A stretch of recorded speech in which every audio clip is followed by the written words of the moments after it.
یرمیہ 8واں باب۔ خداوند فرماتا ہے کہ اس وقت وہ یہودا کے بادشاہوں اور اس کے سرداروں اور کاہنوں اور نبیوں اور یروشلم کے باشندوں کی ہڈیاں ان کی قبروں سے نکال لائیں گے، اور ان کو سورج اور چاند اور تمام اجرام فلک کے سامنے، جن کا وہ دوست رکھتے اور جن کی خدمت و پیروی کرتے تھے، جن سے وہ صلاح لیتے تھے اور جن کو سجدہ کرتے تھے، بچھائیں گے۔ وہ نہ جمع کی جائیں گی نہ دفن ہوں گی، بلکہ روئے زمین پر کھاد بنے گی۔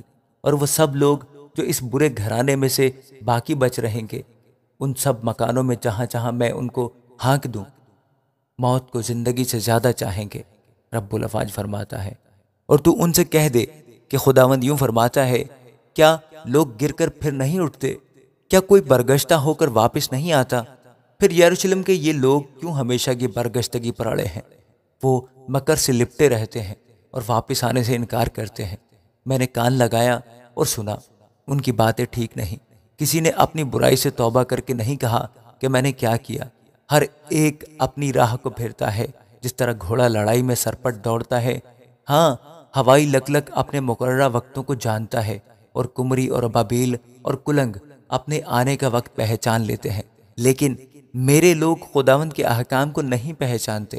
تم کیوں کر کہتے ہو کہ ہم تو دانش مند ہیں اور خداوند کی شریعت ہمارے پاس ہے؟ لیکن دیکھ، لکھنے والوں کے باطل قلم نے بطالت پیدا کی ہے۔ دانش مند شرمندہ ہوئے، وہ حیران ہوئے اور پکڑے گئے۔ دیکھ، انہوں نے خداوند کے کلام کو رد کیا، ان میں کیسی دانائی ہے۔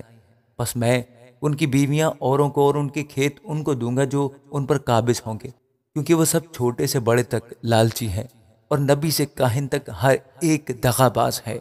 اور وہ میری بنت قوم کے زخم کو یوں ہی سلامتی سلامتی کہہ کر اچھا کرتے ہیں، حالانکہ سلامتی نہیں ہے۔ کیا وہ اپنے مکروہ کاموں کے سبب سے شرمندہ ہوئے؟ وہ ہرگز شرمندہ نہ ہوئے، بلکہ وہ لجائے تک نہیں۔ اس واسطے وہ گرنے والوں کے ساتھ گریں گے، خداوند فرماتا ہے۔ جب ان کو سزا ملے گی تو وہ پست ہو جائیں گے۔ خداوند فرماتا ہے کہ میں ان کو بالکل فنا کروں گا۔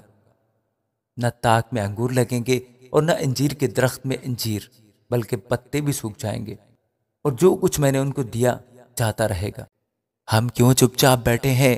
آؤ اکٹھے ہو کر محکم شہروں میں بھاگ چلیں اور وہاں چپ ہو رہیں، کیونکہ خداوند ہمارے خدا نے ہم کو چپ کرایا اور ہم کو اندرائن کا پانی پینے کو دیا، اس لیے کہ ہم خدا کے گنہگار ہیں۔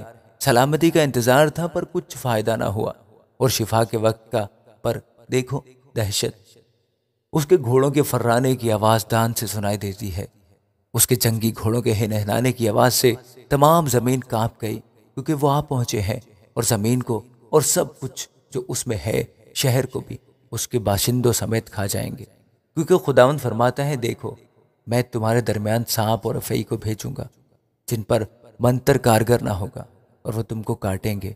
کاش کہ میں غم سے تسلی پاتا، میرا دل مجھ میں سست ہو گیا۔ دیکھ، میری بنت قوم کے نالہ کی آواز دور کے ملک سے آتی ہے۔ کیا خداوند صہیون میں نہیں؟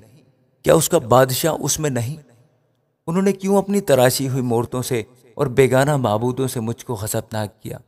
فصل کاٹنے کا وقت گزرا، گرمی کے ایام تمام ہوئے، اور ہم نے رہائی نہیں پائی۔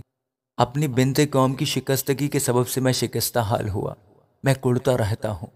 حیرت نے مجھے دبا لیا کہ جلعاد میں روغن بلسان نہیں ہے، کیا وہاں کوئی طبیب نہیں؟